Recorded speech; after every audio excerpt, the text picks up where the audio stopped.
Donc, bonjour à tous et voilà, nous sommes réunis ici pour faire un dialogue entre deux projets, projet prospère et projet responsif. Et donc, pour avoir cette conversation sur la question de la participation et de la responsivité dans le champ du travail social, on va d'abord vous introduire les deux premiers, enfin, d'une manière très succincte, les deux projets avant de donner la parole aux d'autres invités. Donc, Sarah Calmanti, the floor is yours. Oui, c'est moi, Sarah Calmanti. Donc, bonjour à tous. Donc, moi, c'est Sarah Calmanti, très italienne, et je suis la directrice du CREAI Bretagne. Donc, CREAI, ça veut dire Centre régional d'études, actions et informations en faveur des publics en situation de vulnérabilité.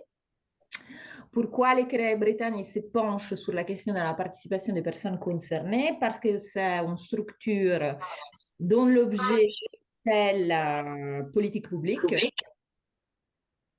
Et j'ai un retour de voix, c'est moi. Non, c'est bon. Et donc, on mange de la politique publique, c'est-à-dire qu'on participe à l'élaboration de la politique publique, mais on a un rôle nous, on se définit des traducteurs, donc des traducteurs, mais aussi des acteurs, parce qu'on doit traduire cette politique publique en pratique professionnelle et également en quelque chose qui soit intelligible pour les citoyens, en fait, n'importe leur provenance, leur statut social, voilà. On sait à l'heure actuelle que la question de la participation, c'est un leitmotiv qui est présent dans n'importe quelle politique publique concernant les personnes en situation de vulnérabilité, parce qu'on cherche en fait, pas la vérité, mais en tout cas, on cherche à que les services publics, ils se rapprochent de plus en plus, soit du coup responsifs aux besoins de ces publics. En revanche, il y a un très gros enjeu autour de cette question de la participation, c'est-à-dire qu'est-ce que ça veut dire participer, comment on participe, quels sont finalement les critères qui rendent possible une vraie participation. Et du coup, en fait, toutes ces questions-là, on se les posait parce que les CREAI, ils co-animaient les groupes de travail neufs, ils étaient appelés comme ça, dans le cadre de la stratégie pauvreté. Et c'était les groupes de travail neufs sortant de l'ASE. Donc, les jeunes sortant de l'ASE. Et du coup, en fait, on faisait un lien direct qui est corroboré et documenté par les études entre situation de pauvreté et sortie du système de la protection en France. D'accord ? Et tout l'enjeu de ces groupes de travail, c'était de trouver en fait des solutions et des propositions à mettre en place pour éviter en fait cet entrechoquement entre la sortie et une situation extrêmement vulnérable d'un point de vue financier, insertion pro, logement et tout ce qui est en conséquence. Et dès le début, dans ces groupes de travail, on s'est posé la question de la participation directe des personnes concernées pour pouvoir alimenter en fait les contenus de ces groupes. Du coup, il y a eu deux jeunes de la DEPAP 56 qui ont participé, qui ont fait des propositions. Et ça, c'était 2021. Et puis, une fois que les groupes de travail s'est terminé, en fait, il y a eu une grosse revue de littérature qu'on a fait au CREAI Bretagne et au niveau international. Et puis, il faut savoir que le CREAI Bretagne, du coup, il a des partenariats à l'étranger, en particulier en Italie, avec Paola Milani, qui porte les programmes PIPI, que c'est un programme de prévention en protection de l'enfance, et prévention, mais aussi en cours de mesure. Hein. Et il s'avère qu'en Italie, elle était en contact avec une association qui s'appelle Agevolando. Agevolare, en italien, ça veut dire faciliter. Et en fait, c'était une association de jeunes qui avaient quitté le système de la protection de l'enfance qui se retrouvaient exactement dans la même situation. C'est-à-dire que du jour au lendemain, il n'y avait plus rien. Et donc, le président Federico Zullo, qui lui-même a vécu cette situation et qui maintenant il est éducateur et pédagogue, En sachant un petit détail que les cursus d'études entre pays sont très différents parce que pour être éducateur en Italie, il faut faire sciences de l'éducation et c'est un bac plus 5 en fait. Donc il y a aussi un différentiel entre les cursus. Chose qui était intéressant en fait aussi à analyser pendant les projets. Hein.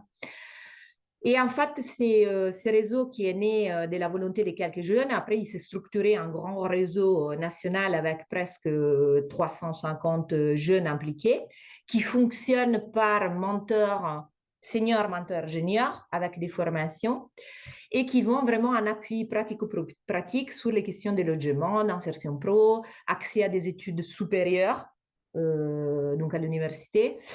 Et ils ont fait des partenariats avec les travailleurs sociaux pour préparer la sortie des systèmes. D'accord? Mais la grosse question, c'était comment on pouvait mobiliser la parole des jeunes. Et en fait, eux, ils avaient développé tout un méthode à travers des focus group et des méthodes qui leur sont propres pour pouvoir mobiliser la parole des jeunes.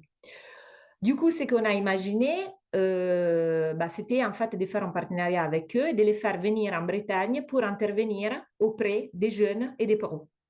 Parce que la différence qu'on voulait, disons, la zone de démarquage des prospères, c'est l'idée d'avoir une communauté mixte des pairs, donc des jeunes, et des professionnels, des pros. Donc, prospère, c'est professionnel et pairs dans l'idée de la prospérité. Donc, de trouver quelque chose qui soit, comment ça s'appelle, bonne solution, quoi. L'idée aussi, à travers ces projets, c'était celui de faire tomber tout ce qui était représentation sociale. En fait, dans l'expression, dans la possibilité de s'exprimer, de rentrer en relation, on voit bien qu'il y a une certaine image que les professionnels ils ont d'un jeune en protection de l'enfance et vice-versa, il y a une certaine image que les jeunes ils ont du professionnel en protection de l'enfance. D'accord? Donc, en fait, c'était l'idée que si je m'exprime d'un côté comme de l'autre, ces représentations sociales tombent. Et du coup, en fait, il laisse l'espace libre à quelque chose de nouveau qui est à la rencontre entre ces personnes. D'accord? On était sur des dialogues qui étaient, alors il faut que je te fasse participer pour que tu m'aides dans ton parcours vers l'autonomie. Mais en fait, le parcours vers l'autonomie, il était conçu sur certains principes. Il sait se faire à manger toute seule, il sait sortir, il sait aller au clic, il sait aller à la mission locale. Or, la vision qu'ils ont des jeunes de qu'est-ce qui fait autonomie et émancipation n'est pas tout à fait celle-là. Donc, la première étape, c'était vraiment de se mettre sur un niveau de représentation de jeunes, qu'est-ce qu'ils imaginent être l'autonomie, et professionnels, qu'est-ce qu'ils imaginent être l'autonomie, en tombant tout de suite dans ce qu'on a appelé un cadre de contrainte. C'est-à-dire qu'un professionnel, il n'est pas tout puissant, libre dans son espace, il est quand même inscrit dans une organisation et une institution. Et dans ces dialogues, les jeunes ils se sont aussi rendus compte que tout n'était pas possible en fait. Tout ce qu'on demandait n'était pas possible. Et les parcours qu'on a souhaité aussi faire, c'était de passer de la plainte individuelle à quelque chose qui était de l'ordre de la proposition et de l'action collective. OK? Et pour faire ces parcours-là, en fait, il était jamais, c'était une règle, il n'était jamais demandé de raconter son histoire personnelle. Parce qu'en fait, ce n'était pas fondé sur ce que chacun des jeunes il avait vécu en protection enfance, mais c'était plutôt sur qu'est-ce que ça veut dire pour moi autonomie, qu'est-ce que ça veut dire pour moi grandir, qu'est-ce que ça veut dire pour moi, à un certain moment, peut-être me retrouver tout seul. Et comment je vais faire face à ça, en fait. Et comment les professionnels, ils peuvent me préparer, m'aider à faire ça. Dans cette dynamique-là, en fait, on s'est retrouvé dans des espaces qui étaient de l'ordre de... je sais que Paola Milani, il appelle ça l'isomorphisme, c'est-à-dire qu'il y avait un effet miroir entre les besoins de sécurité des jeunes et les besoins de sécurité des professionnels. En fait, ça s'est joué en miroir. C'est comme quand on parle du pouvoir d'agir des jeunes, il n'est pas possible de l'attendre s'il n'y a pas de pouvoir d'agir des professionnels. Vous voyez, il y a une sorte de osmose entre les deux postures. Et en fait, dans cette osmose, c'était aussi l'idée que, en fait, ce n'est pas en question de participation, mais c'est en question de expression et écoute. Parce qu'en fait, ça se réduire à la notion de participation, on peut participer, être assis autour d'une table, mais ne rien dire. Mais pour autant, on est là. Donc, les vrais enjeux, c'était, après vous répondrez, hein, mais les vrais enjeux, c'était, j'ai la possibilité, les conditions sécurisantes qui me permettent de m'exprimer, et j'ai en face quelqu'un qui m'écoute, mais qui m'écoute réellement sur ce que je suis en train de dire, et il ne peut m'écouter réellement que s'ils comprennent ce que je dis. Il y a vraiment cet enjeu-là. Quand moi je dis autonomie, je pense que pour toi, c'est évident que ça veut dire cette chose-là, mais non, pas du tout. Donc, on ne peut pas construire quelque chose ensemble si on se met déjà d'accord sur ce qui fait signification. OK? Les créas, il était là parce que c'était les tiers qui permet en fait cet espace-là où les conditions, elles sont réunies pour pouvoir se parler, échanger, dialoguer, construire.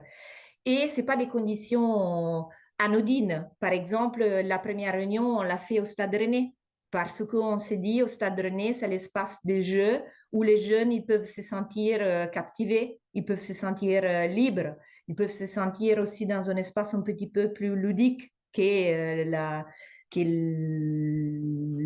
salle de réunion. C'était pas évident non plus de pouvoir faire venir des jeunes parce qu'il faut les autorisations. Donc, il fallait aussi que les organisations ils s'emparent de cette démarche, qu'ils l'apportent, cette démarche. Et il y a eu deux associations en particulier qui sont très impliquées, l'association Beauvallon, d'où Eric vient, et l'association Sauvegarde 29, d'où il y a d'autres éducateurs qui viennent. Et en fait, les directeurs généraux, ils étaient vraiment très impliqués. Si vous n'avez pas une implication de la direction générale sur ces questions de participation, ça ne descend pas forcément en échelle.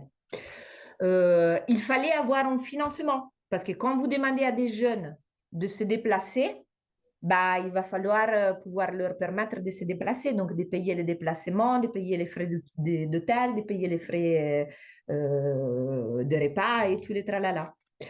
Donc ça, c'était les débuts.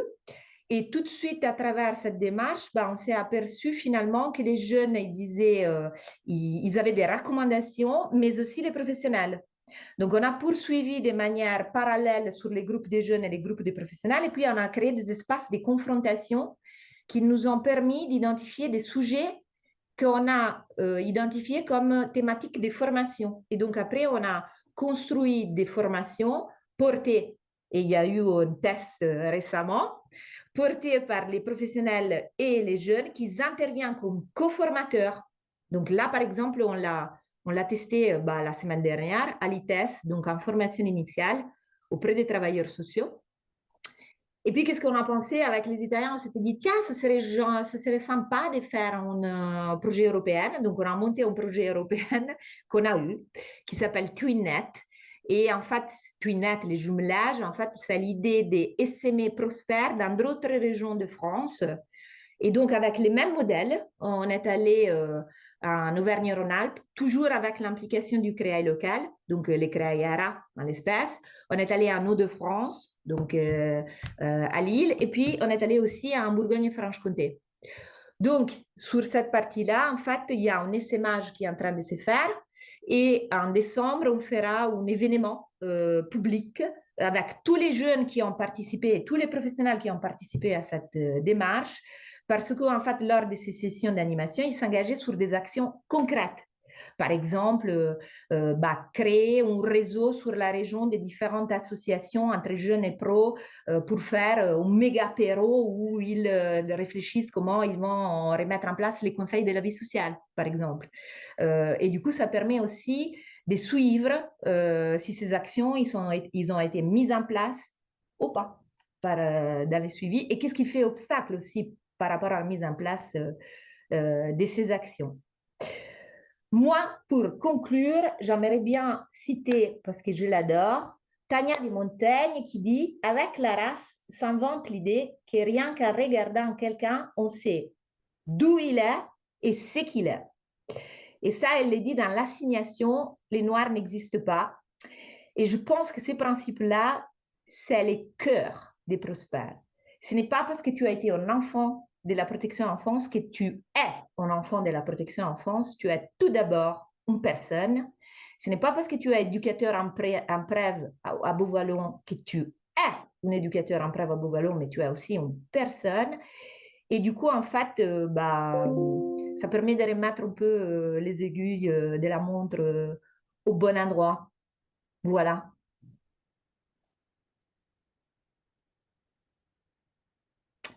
T'as pas le micro. C'est tout à fait ça.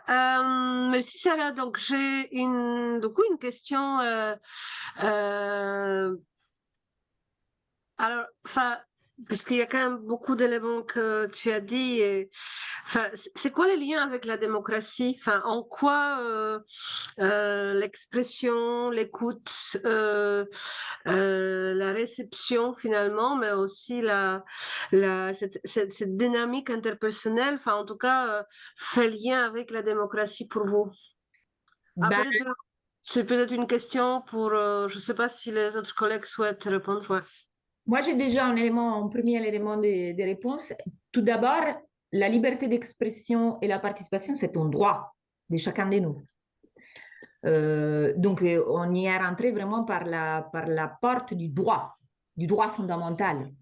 En revanche, l'enjeu, et après vous argumenterez, pour moi, un vrai enjeu, c'est comment on passe d'une logique individuelle à une logique collective. Parce que s'il est vrai que chacun de nous, il a la liberté d'exprimer, de s'exprimer librement, ce qui vaut pour moi n'est pas la loi pour les autres. Et en fait, à un certain moment, il faut qu'on se retrouve sur un espace où ça a du sens pour tout le monde. C'est exactement comme les votes. Les votes, il est individuel, mais c'est la somme des votes qui fait la vérité.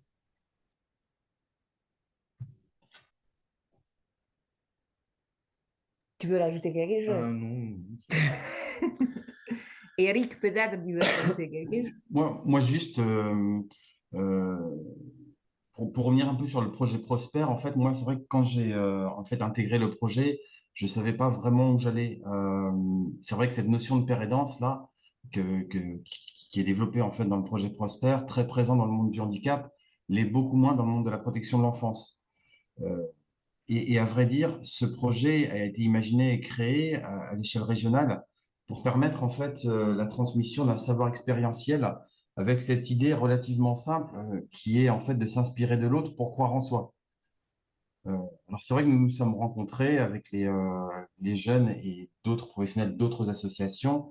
Nous avons fait connaissance, nous avons échangé, nous avons débattu sur un certain nombre de sujets. On s'est aperçu que finalement, certains sujets que pouvaient développer certains jeunes, en fait, étaient très présents aussi dans la réflexion que pouvaient aussi avoir les éducateurs, hein. Nous avons appris donc à nous connaître, hein. Nous avons passé de nombreux moments riches en émotions et très conviviaux. Et nous sommes donc partis en Italie pour rencontrer en fait nos homologues italiens et les membres très inspirants en fait de l'association Agevolendo. Et en ça, je trouve que le projet Prosper est vraiment un processus d'expérimentation qui a vu son point d'or quand même, effectivement, comme tu disais tout à l'heure, Sarah, sur la finalisation en fait d'une co-formation avec les jeunes que nous avons donc dirigés la semaine dernière au sein de, de, de l'école d'éducateurs spécialisés de Brest, en fait, hein. Et c'est vrai que c'est quelque chose qui a été très, très prégnant et très riche là aussi en échange. Merci. Ouais.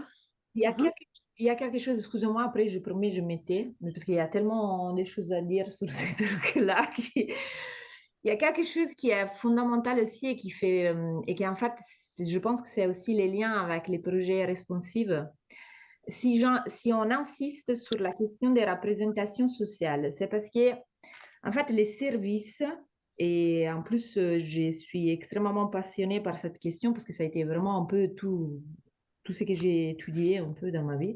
Mais en fait, les services, ils sont conçus et façonnés pour répondre à ce qu'on imagine être la représentation sociale qu'on a d'une personne. C'est-à-dire, un enfant doit être protégé. Donc, je fais des murs et je forme des personnes à protéger l'enfant. D'accord? Je façonne la manière dont le service est conçu de manière à répondre à l'enjeu que j'ai de la représentation sociale que j'ai de ces publics-là. OK? Si je casse cette représentation sociale, ça veut dire que je vais modifier les services derrière parce que j'aurai une autre façon de concevoir les publics que j'ai en face.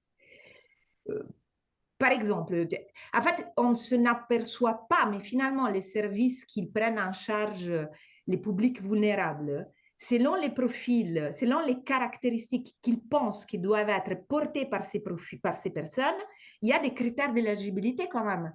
Si je n'ai pas l'oreille coupée comme ça et je ne suis pas blonde, je ne peux pas avoir accès à ces services-là. Si je parle en italien, je ne peux pas avoir à ces accès-là. Vous voyez ce que je veux dire? Si en revanche, j'ai remis à zéro cette image que j'ai de cette personne, je considère que c'est tout d'abord une personne. C'est un peu comme les enfants en double vulnérabilité. Mais la double vulnérabilité, ça n'existe pas. En fait, c'est tout d'abord un enfant qui a des événements dans sa vie.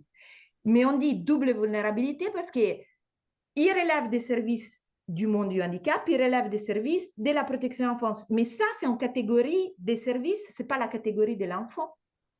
L'enfant, ça reste un enfant, en fait. Vous voyez? Ce que tu dis est beaucoup plus proche, finalement, de... Aussi, enfin, ce sont quand même les mêmes éléments qui se jouent là, qui se jouent dans nos démocraties, dans le sens où, en anglais, on parle de inequal democracy. Ça veut dire qui est quand même beaucoup basé sur inequal responsiveness. C'est-à-dire les fameux hommes politiques, enfin pas seulement en France, hein, mais partout dans le monde, répondent d'une manière un peu sélective à des groupes de gens qui les intéressent, qui intéressent parce que voilà, ils vont voter pour eux ou pour d'autres intérêts. Et en fait, ces mêmes relations se trouvent, enfin, moi je les retrouve dans ce que tu dis, dire qu'on va répondre à un certain groupe ou peut-être à un certain jeune ou par plutôt une infinité, ou intérêt individuel, en tout cas de celui qui a la réponse. Et de l'autre côté, finalement, ça se base beaucoup sur la question de la représentation sociale, finalement, de qu'est-ce que ces personnes représentent pour celui qui apporte une réponse. Et donc, ces inégalités dans la démocratie se constituent aussi par ces relations, voilà. Et toute la question de ce qu'on peut imaginer une démocratie, c'est finalement quelle place on donne à l'intérêt collectif. Et donc, finalement, comment on passe de l'intérêt individuel à l'intérêt collectif pour finalement avoir une équité dans le traitement et dans la réponse qu'on donne en tant que tel. Donc, tout ça, ça se joue aussi finalement dans l'espace macro, enfin en politique, que ce qui se joue entre les personnes et les services en tant qu'institution, quoi. Mais sujet particulier, après vous coupez dans la vidéo, hein, parce que c'est vraiment pas politiquement correct. Les mineurs non accompagnés. voilà. Et les mineurs non accompagnés, c'est des enfants en fait. Et en fait, c'est des enfants avec des besoins auxquels il faut répondre. Et en fait, créer des services MNA, bah, c'est les exclure. Quand en fait, il pourrait y avoir avec des jeunes Français, bah, du coup, une acculturation parce ils partagent les mêmes espaces, etc. Mais on pense que vu que c'est des mineurs accompagnés, ils ont des religions différentes, donc ils ne vont pas s'intégrer, ils mangent différemment, etc. Mais on ne leur a pas demandé en fait. Or, quand on demande à des jeunes, à des enfants, qu'est-ce qu'ils veulent, c'est être avec des enfants en fait. Et donc là-dessus, je ne sais pas, bon, on va revenir sur Prosper, mais déjà sur ça, il y a quand même un certain nombre de choses qui ressortent de la phase 2 de la recherche responsive. Donc, je donnerai la parole à Agathe pour présenter cette phase, mais juste pour dire en quelques mots c'est quoi ce projet responsif, parce que peut-être Eric, enfin, vous tous ne savez pas forcément c'est quoi. Donc, un certain nombre de collègues, pas seulement en France, mais surtout à l'étranger, donc collègues de l'université d'Innsbruck, les collègues de l'université de Lisbonne, avec qui on a déjà monté un master Erasmus Mundus Advanced Development in Social Work. Ces collègues finalement ont voulu, se sont rendus compte qu'il faut aussi aller au-delà de la question de la participation et finalement poser la question sur finalement c'est quoi la réponse qui est apportée à cette participation des personnes accompagnées en travail social. Et donc nous avons construit ce projet responsif qui vise à accroître la voix citoyenne ou des citoyens au niveau des services sociaux, mais d'une manière très générale, parce que la définition des services sociaux du côté de la Commission européenne est très large. Donc, c'est à la fois les services sociaux généraux, mais aussi particuliers, spécialisés. Et donc, il y a une volonté d'inscrire finalement cette question de la responsivité dans la question de l'exercice démocratique au sein des services et au sein du secteur du travail social. Et plus largement, du coup, situer les personnes accompagnées en tant que citoyens. Alors, on a une petite limite en français, parce que le terme citoyen en français, c'est très inscrit nationalement. Hein, on est citoyen d'un pays, donc justement, on est résident légitime, et nous ne sommes pas que limités à des résidents légitimes, mais à toute personne finalement qui bénéficie ou qui utilise les services. Donc, on a un peu une casse-tête là avec le terme, mais en anglais, citizen, c'est pas du tout le même sens qu'en français. Donc, en tout cas, mais il y a une volonté d'inscrire ces débats dans la question de la citoyenneté et donc de considérer finalement, cette question de la relation de services et de personnes dans un exercice démocratique. Mais en tout cas, on se pose la question sur finalement qu'est-ce qu'on peut faire nous du côté de la recherche. Et cette recherche est assez pratico-pratique aussi parce que bien que on a des différentes phases, donc là on a fini la phase 2 que Agathe présentera d'une manière succincte, mais on a aussi une phase 3 qui s'intéresse à l'action politique, à l'action collective, à l'action artistique qui vise à transformer les services sociaux. L'action 4 où on va entrer dans les services pour voir aussi du côté des professionnels qu'est-ce qui bloque, qu'est-ce qui facilite, comment ça se passe, quels sont finalement les process qui peuvent bloquer, mais qui peuvent aussi favoriser la responsivité. Et du coup, pour arriver à la phase 5 où on va co-créer, donc avec les participants et avec, j'espère, les professionnels et les jeunes, des innovations, en tout cas, on a prévu de créer une par pays qui va finalement viser à accroître cette question de la responsabilité. Mais en tout cas, on va, un peu comme vous, je pense, on n'était pas très confortable avec le terme participation qui est très polysémique. Et du coup, nous, on a dit, il faut aller peut-être au-delà de la participation et réfléchir aussi à la relation pas seulement qu'une personne participe, mais finalement, quelle est la réponse, quelle est la réactivité, quelle est la sensibilité de celui qui reçoit ce message pour pouvoir y répondre. Et donc, Agathe, est-ce que tu veux dire ce que nous avons compris de la phase 2? Oui, avec plaisir. J'ai préparé quelques slides, pas pour faire quelque chose de très formel, mais parce que parfois, il y avait des citations d'entretien que je trouve vraiment parlant. Donc, je ne sais pas si vous voulez que je le partage ou si vous préférez que je parle juste. J'ai l'impression qu'on est plus dans une conversation informelle qu'en mode PowerPoint, mais c'était juste pour vous partager ces mots. Je vais peut-être commencer comme ça à l'oral, mais comme le disait Anne. Partage-la si tu veux. Ouais? Ok. J'ai Partage-la, juste ouais. envie d'introduire une atmosphère trop formelle. Mais ok, Oh, je mais- fais pas. Informel, c'est très bien, parce qu'une fois qu'on met les diapos, les gens, ils regardent que les diapos. Hein. Ah, donc vous préférez pas? Moi, je préfère pas, mais c'est comme Ok. vous. Alors j'arrête. Tu vas nous le lire, tu vas nous le lire. Oui, oui, oui. Non, mais je vais essayer de le raconter plus que le lire, mais je lirai les extraits des entretiens que je trouve vraiment intéressants et parlants. Mais donc, comme Anna le disait, le projet Responsive, il vise à accroître la capacité de réponse des services sociaux à l'apport des différents citoyens et citoyennes, que ce soit des personnes directement concernées par les services sociaux qui sont accompagnés par ces services-là, ou aussi des artistes de différents collectifs, activistes, etc. Et donc, dans cette phase 2 qu'on a terminée récemment, on s'intéresse vraiment à l'expérience individuelle des personnes accompagnées par les services. Est-ce qu'elles sont entendues? Est-ce qu'elles ont l'occasion de s'exprimer, de partager leur avis? Si oui, par quels canaux, par quels moyens? Quels sont les obstacles? Quels sont les effets? Enfin voilà, c'est des questions qui nous ont guidés tout au long de cette phase. Je ne vais pas rentrer trop dans la méthodologie, mais en gros, c'était basé sur des entretiens, soit individuels, soit collectifs, et aussi accompagnés par des comités d'usagers, donc des personnes ayant l'expérience des services sociaux, qui nous ont accompagnés tout au long de cette phase, donc de l'élaboration des outils méthodologiques, donc en fait des grilles d'entretien, jusqu'à l'analyse et l'interprétation des résultats. Donc, ils nous ont accompagnés tout au long de cette phase. C'était une dimension participative de cette recherche.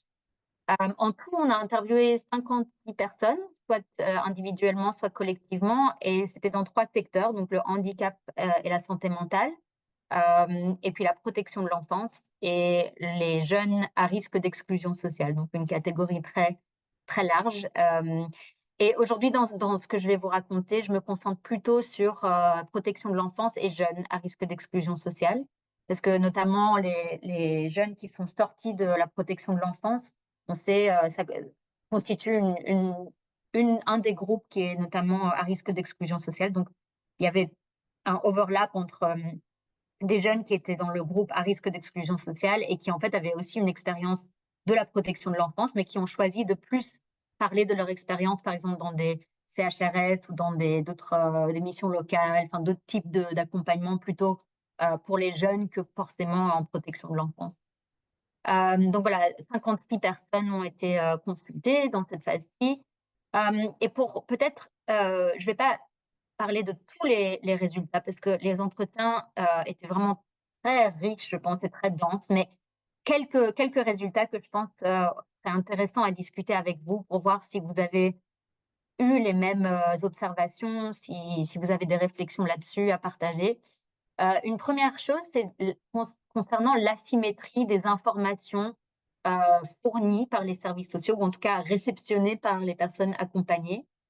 On a remarqué que les jeunes et les parents concernés par la protection de l'enfance connaissent très bien les règles qui sont qui régissent leur accompagnement, mais sont moins au courant de leurs droits ou de différents éléments qui sont importants pour eux, notamment la durée de la mesure de la protection, le type de soutien qui est disponible, le droit d'être accompagné par une tierce personne lors des réunions avec les services sociaux pour les parents, mais aussi parfois les jeunes accompagnés n'ont pas ou pas assez d'informations ou d'explications sur les motifs de leur placement, surtout quand ça a eu lieu dans leur enfance et que maintenant ils sont adolescents ou jeunes adultes. Et ça peut être vécu comme un manque de transparence, comme un obstacle dans la construction de relations de confiance, comme aussi une difficulté à faire sens de sa vie et de son parcours. Donc notamment un jeune qui expliquait que pour lui, il avait reçu quelques bribes d'informations par-ci par-là, mais qui étaient en contradiction avec ce qu'il avait reçu comme information de sa famille d'accueil, de ses parents biologiques. Et donc, il résumait, il disait « Moi, à l'heure actuelle, je n'ai que des hypothèses, je n'ai pas de fil clair. » Et pour lui, c'était vraiment un obstacle à la construction de son futur et la compréhension de... En même temps, sur les questions que tu poses, est-ce que tu veux qu'on te donne les réponses directement? C'est-à-dire que là, tu poses un premier résultat qui est celui de la désinformation, en fait. Peut-être je peux arriver à la fin de cette partie sur l'information. Et puis, oui, oui. Ça va. Et puis, une autre difficulté, c'était une difficulté à accéder à son dossier. Donc, notamment une jeune qui expliquait que, alors qu'elle avait été toute sa vie suivie par la protection de l'enfance, on lui a donné juste une petite pochette cartonnée. On l'a dit, voilà, c'est ton dossier. Je l'ai regardé, je leur ai dit, non, mais ce n'est pas possible. D'un an jusqu'à 25 ans, vous allez me dire que vous avez juste une pochette cartonnée. Ensuite, on m'a dit, mais oui, c'est vrai, ils sont dans nos archives, donc revenez plus tard. Sauf que quand je suis revenue, on m'a pas donné l'intégralité du dossier. Et en plus de ça, normalement, on ne laisse pas toute seule une personne qui consulte son dossier parce qu'il peut y avoir des choses qui font ressurgir des problématiques. On m'a mise toute seule dans une pièce avec un téléphone en me disant, maintenant tu lis et quand tu as fini, tu peux partir. Et pourquoi, juste pour arriver à la fin de cette partie sur l'asymétrie des informations, c'est pour, enfin, voilà, quel lien avec l'expression, la participation et la démocratie, c'est que on a considéré comme une des hypothèses de cette recherche que la participation est sur un spectre et que ce spectre-là commence par l'information, qu'on considère que pour pouvoir participer à la prise de décision, pour pouvoir être consulté, pouvoir s'exprimer, il faut déjà avoir certaines informations, notamment sur le droit à participer, le droit à faire entendre sa voix, mais aussi d'avoir une prise sur sa propre vie, sur son expérience, que ce soit sur son passé ou sur l'avenir. Et que quand on manque d'informations, en fait, ça nous bloque dans une participation réelle, que ce soit au niveau de la consultation ou de la co-construction. Voilà, peut-être une petite pause ici pour vos remarques et vos questions ou réponses. Écoute, ça nous agitait, ça nous passionnait beaucoup avec Gabriel. Bah, je te laisse, vas-y, Oui, et parce après que, j'abonde. parce que ça fait écho à tout ce que nous, on a pu rencontrer, hein, la difficulté de se sentir en sécurité pour pouvoir parler. Si on n'a pas l'information, on va pas très loin, hein, ça c'est sûr et certain. Et puis, tu disais avant, j'ai du mal. Mais oui, ça fait écho en fait à tout ce qu'on a pu rencontrer dans nos échanges avec les jeunes et donc ça fait aussi partie des présentations auxquelles on a pu participer aussi sur ben, qu'est-ce que l'information, comment on fait participer une personne et dans quel objectif, tout en se rappelant que ça reste un outil et non pas un objectif. Je te laisse continuer. T'as fait là? Bah, en fait, quand tu dis ça reste son objectif, nous, on s'est souvent confrontés au fait de les gens, ils disaient comment je vais faire pour faire participer, il faut faire participer. Mais en fait, la participation, ça ne doit pas être en fin en elle-même. Pourquoi on se retrouve pour participer à quelque chose? Déjà, point de départ. Et pas juste pour faire participer les gens comme, comment dire, allez, je t'autorise à me dire ce que tu veux me dire, je te fais participer. Pour construire ensemble. C'est pour construire Bah oui. ensemble. Voilà. Ça c'est déjà bien. Les niveaux d'information, bah, tu vois, par exemple, tu dis, ils ne connaissaient pas comment ça s'appelle, la durée de la mesure. Donc, c'est pas vrai, en fait, qu'ils connaissaient Si, ils connaissaient les noms. Les DIPC, les PPE, les machins, les bidouilles. Mais qu'est-ce que ça veut dire? Ils ne le savent pas. Et pas parce qu'ils n'y arrivent pas, parce que ce n'est pas explicité. Du coup, vu que tous ces trucs-là, toute cette boîte outils professionnelle correspondent quand même à un droit, bah nous, par exemple, on a fait intervenir une association qui est l'association des droits de l'enfant, qui est marrainée par Geneviève Avenard, qui est l'ex-défenseuse des droits, dans laquelle il y a Colette, qui est absolument une personne extraordinaire, qui était un enfant qui a été placé il y a longtemps, qui avait un numéro, tu vois, elle avait un numéro de placement sur les bras et qu'elle a expliqué aux jeunes qu'est-ce qu'ils étaient leurs droits, tout d'abord, et bah, comment ça a évolué quand même les dispositifs, tu vois, passer d'un numéro à un numéro à une personne, il y a déjà même quelques petits pas, il a été franchi. Pour ce qui concerne l'effet « je ne peux pas m'exprimer si je n'ai pas l'information », bah, nous, systématiquement, quand on intervient, on fait une présentation qui est sur la participation, on s'appuie sur l'échelle d'Einstein, donc on l'a fait en Falk. C'est intéressant de voir les résultats que tu présentes parce que ça corrobore les faits. Tu peux pas me demander de disserter sur l'histoire de l'unité d'Italie si tout d'abord je n'étais pas expliqué qu'est-ce que c'est que l'unité d'Italie en fait. Tu peux pas poser en question en personne si elle n'a pas l'information à partager, en fait. Sinon, on rentre sur un débat d'opinion. Mais ce n'est pas ça qu'on cherche. On cherche plus ou moins à corroborer une certaine réalité, tu vois, des faits avec quelque chose. Tu ne peux pas me demander, tu vois, on a fait un jeu avec les professionnels, et je te laisse parler, Eric, mais on a posé aux professionnels les questions que les professionnels posent aux jeunes. Dis-moi, quel est ton projet de vie? Eh bien, tu poses cette question-là à un professionnel, il va te regarder, comment dire, mais attends, mon projet de vie? C'est quoi ton truc? J'en ai pas, je comprends pas. Je n'ai pas, dit je ça, comprends pas.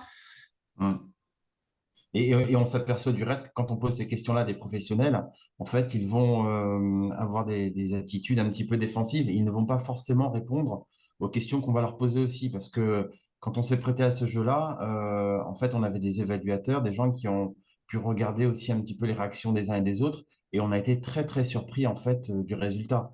Parce que, en fait, on voyait bien que ces questions-là les mettaient relativement mal à l'aise et qu'il répondait bien souvent par autre chose que la réponse attendue. Et moi, je voudrais juste revenir aussi un petit peu sur la question des écrits et du niveau d'information. C'est vrai que je reviens sur le projet Prosper. Ça m'a permis vraiment de renforcer aussi mes compétences professionnelles. Et je sais qu'en fait, donc un éducateur, hein, bien évidemment, rédige des rapports de situation, des notes d'information, des notes d'incident. Et à un moment donné, moi, je me suis demandé exactement pour qui j'écrivais aussi. Est-ce que c'était pour le magistrat? Est-ce que c'était pour le jeune? Est-ce que c'était pour sa famille? Et je me suis aperçu que bien souvent, je faisais des rapports avec des belles phrases très lyriques, et je me disais qu'au final, à vrai dire, j'écrivais pour me faire plaisir et pour faire plaisir sans doute au magistrat aussi, mais que je ratais sans doute quelque chose. C'était cette espèce de co-construction avec le jeune et ses familles aussi.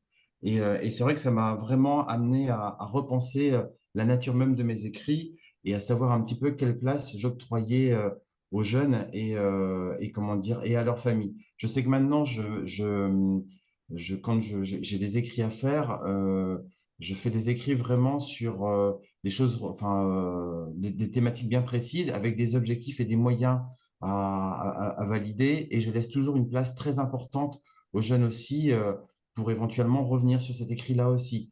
Tout comme dans mes écrits maintenant, je me permets de laisser une petite place aux jeunes, une espèce de tribune libre aussi.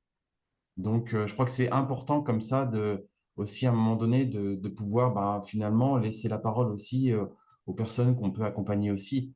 Et je trouve qu'effectivement, nos écrits et les informations qu'on peut dispenser dans le cadre de la protection de l'enfance sont assez verrouillés bien souvent. Et on pense pour le jeune, hein. Donc, je trouve que c'est un petit peu dommage. Du coup, j'ai une question. Sur cette question des écrits, bon, je n'ai pas en tête si responsif, on parle beaucoup, mais en tout cas, bon, Agathe pourrait nous le dire, mais il y a aussi cette question qui se lie, enfin, qui se vit et qui se lit, hein, de la protection de l'enfance, du côté de l'expression écrite des personnes accompagnées, ou en tout cas, parce que, enfin, enfin, j'ai constaté ça plusieurs fois, que, en tout cas pour les mineurs, pour les jeunes enfants, on a du mal en tout cas, enfin, les services ont du mal à mettre dans les dossiers, dans les notes de synthèse, la parole de l'enfant telle qu'elle est déposée. Et souvent, cette parole est absente. Et en même temps, enfin, dans les ordonnances de juge, quand on regarde les ordonnances de juge, ça dépend finalement de la formation du juge ou de sa culture personnelle, mais dans certaines ordonnances, il n'y a rien sur ce que l'enfant a dit pendant l'audience. Et donc, c'est très aléatoire finalement. Et quand j'ai discuté cette question de pourquoi la parole de l'enfant n'est pas dans les dossiers, enfin, pourquoi n'est pas clairement, entre guillemets, dit, hein, ce que l'enfant a dit ou ce que les parents ont dit, c'est que parce que, enfin, la réponse que j'ai reçue, notamment de médecins psychiatres qui étaient présentes, c'était, je pense que sa place n'est pas neutre, mais dans l'équipe, mais en tout cas, nous, on n'est pas là pour exposer l'enfant. Parce que le fait de mettre sa parole dans un dossier adressé à l'aide sociale à l'enfance serait de l'exposer. Et on est là pour le protéger. Mais le problème, c'est qu'à travers cette protection, voire surprotection, on interprète la parole de l'autre. Et du coup, cette restitution de la parole de l'enfant n'est jamais fidèle à elle-même. Et justement, quand Sarah, tu dis la question du sens, c'est pas inodin le mot qu'on utilise et qu'on choisit. Déjà là, il y a une surinterprétation.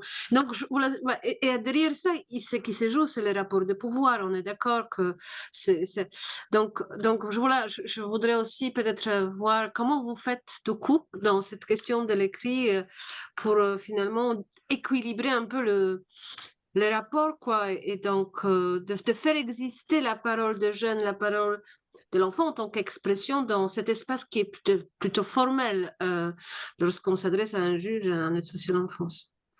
Moi, c'est vrai qu'au départ, quand j'ai commencé à travailler, en fait, j'avais l'impression de faire signer un chèque en blanc aux parents et à leurs enfants, en fait. C'est-à-dire que je pense qu'on laissait assez peu de place, en fait, comme vous disiez, à la parole, en fait, des familles et des enfants. Et je pense que c'est quelque chose qui a évolué aussi. Moi, je sais qu'au sein de l'association Beauvallon, systématiquement, nous lisons, en fait, nos rapports avant qu'ils ne soient envoyés au juge pour enfants. Il m'arrive aussi régulièrement de corriger les épreuves, enfin le rapport en disant ben, il y a un achoppement sur tel mot ou sur telle tournure de phrase. Et ben, qu'est-ce qu'on peut imaginer pour que voilà, tu sois d'accord aussi sur ce que je peux dire de toi aussi. Si je suis en désaccord, je note que le jeune n'est pas en accord avec ce que j'ai pu écrire et que lui, il voit plutôt la chose de telle façon. Et, euh, et je laisse aussi, c'est ce que je disais tout à l'heure, vraiment une place à ce que peut penser le jeune aussi. Avec, voilà, c'est quelque chose qu'il écrit et qui est transmis toujours au magistrat. Pareil, quand je m'exprime, je ne m'exprime pas en mon nom, mais en nom de l'équipe, au nom de l'équipe. Donc, c'est des petites choses anodines comme ça, mais n'empêche qui font que voilà, on est vraiment dans de la co-construction d'un espace là, et d'un écrit qui, je pense, voilà, est au plus près de la réalité aussi et qui donne, je pense, le fait que le jeune et sa famille soient actrices de quelque chose aussi, quoi, et ne subissent pas forcément un écrit comme ça qui serait pondu ou qui serait et qui viendrait aussi, comment dire, donner une réalité ou donc ouais, je trouve que c'est un espace là, qui est vraiment très intéressant, un espace de dialectique, à vrai dire. Ouais. Gabriel, vous voulez dire quelque chose? Tu vas me regarder comme ça pendant longtemps. Non, non, mais c'est intéressant. Après, il y a plein de choses aussi qui sont parfois impossibles. Expliquer à un enfant de 6 ans le motif de son placement, c'est pas toujours évident. Euh, Après, on a beau mettre la forme, on a beau venir avec toute la bienveillance du monde, et ben, ça peut être fait quand même maladroitement, ça peut être perçu maladroitement. Et on a beau faire des centaines, des milliers de recherches, de projets sur comment avoir la bonne conduite, les bonnes recommandations, la bonne pratique auprès des enfants, bah, la perception, elle va être différente en fonction du vécu, de son histoire. Même si tu as 6 ans, tu as quand même une histoire. Tu es passé par plein de choses. Et des fois, c'est un peu compliqué de pouvoir donner cette information. Et moi, je suis totalement d'avis d'avoir une transparence, hein, avec les enfants, peu importe leur âge. Mais parfois, ça peut être compliqué. Ouais, mais comment ça s'appelle? Parce qu'on a on est dans une conversation là, en fait. Ça me plaît, des conversations. Mais en fait, pour moi, ça a fait appel un peu à tous les programmes type Pipi et AIDS au Canada. C'est qu'on essaye de faire aussi, nous, en France, en formant à AIDS, par exemple. En fait, et ça revient pour moi fondamentalement aux représentations qu'on a de l'autre. Si moi, italienne, donc avec l'église qui occupe un espace énorme, tous les mois il me regarde, il va penser que moi, je donne à manger à mes enfants que des pizzas, des lasagnes et que tous les dimanches, je les amène à l'église, d'accord? Si je ne fais pas ça, bah, je ne sais pas si tu es très bonne comme maman, tu vois? Mais si en revanche, il me donne l'espace d'expliquer que, bah, en fait, je ne suis pas tout à fait catho, mais parce que j'ai aussi des origines juives, donc voilà, donc ce n'est pas tout à fait la priorité, mais je fais d'autres choses avec mes enfants, qui pour moi, ils sont en repère, ils sont en valeur. En fait, c'est dans les dialogues et dans la participation pour les coups. Si je laisse la personne s'exprimer sur ce qu'il fait repère pour elle, bah, je vais contextualiser les pourquoi et les pour qui ça se passe comme ça. Je ne justifie pas, parce que si c'est en maltraitance, c'est en maltraitance. Je ne justifie pas. Mais je peux comprendre, je peux avoir des éléments de compréhension qui font partie du fait que le monde de l'autre n'est pas le mien, en fait. Et que probablement dans son monde, bah, ça marche comme ça. Et qu'en plus, souvent, ces familles, ces enfants, ils sont extrêmement isolés. Et donc, qu'ils trouvent des solutions au sein de leur propre monde qu'ils ne peuvent faire référence qu'à repères qu'ils ont dans ce monde-là, en fait. C'est tout là, en fait, la question des représentations, pour moi. Donc, je pense que dans 92% des cas, bah, un enfant, tu l'extrapoles de ses parents, qu'il soit maltraitant, qu'ils aient une addiction, qu'ils aient une pathologie psy, mais ça reste quand même son cocoon. Parce qu'il ne vit que ça tous les jours. Donc, il pense que dans les autres familles, ça se passe pareil, quoi. Donc, forcément, ça sera une injustice. Donc, je suis d'accord avec toi sur, il y a une manière de le dire, mais c'est comment tu amènes cet enfant à se raccrocher à des repères qui sont autres, s'ils sont justes. Oui. Parce que c'est pas dit que tous ceux qui font les autres, c'est bien, quoi. Non, c'est sûr. Moi, je voulais Oui. non, je voulais juste rebondir sur une chose qui a été dite, c'était concernant le pouvoir. Et pour moi, finalement, dans cette, si on reprend l'échelle d'Arnstein que tu as mentionné, Sarah, et qu'on a mobilisé dans notre recherche comme pour construire la grille des entretiens, plus on avance dans l'intensité, les degrés de participation, plus le pouvoir est partagé. Et au final, c'est une question de partage de pouvoir. Et pour moi, cette question d'information, elle m'a paru dans cette recherche comme primordiale parce que quand on manque d'information, on est dépossédé en fait d'un certain pouvoir. On ne peut pas même poser les bonnes questions, on peut pas s'approprier son histoire, sa situation et les possibilités quand on ne sait pas quelles sont ces possibilités. Mais qu'est-ce qu'il disait, Michel Foucault? Qu'est-ce qu'il disait? Savoir est pouvoir. Voilà. Savoir et pouvoir. Mais pas les savoirs des livres, hein. Connaître. Parce que si tu connais, tu comprends.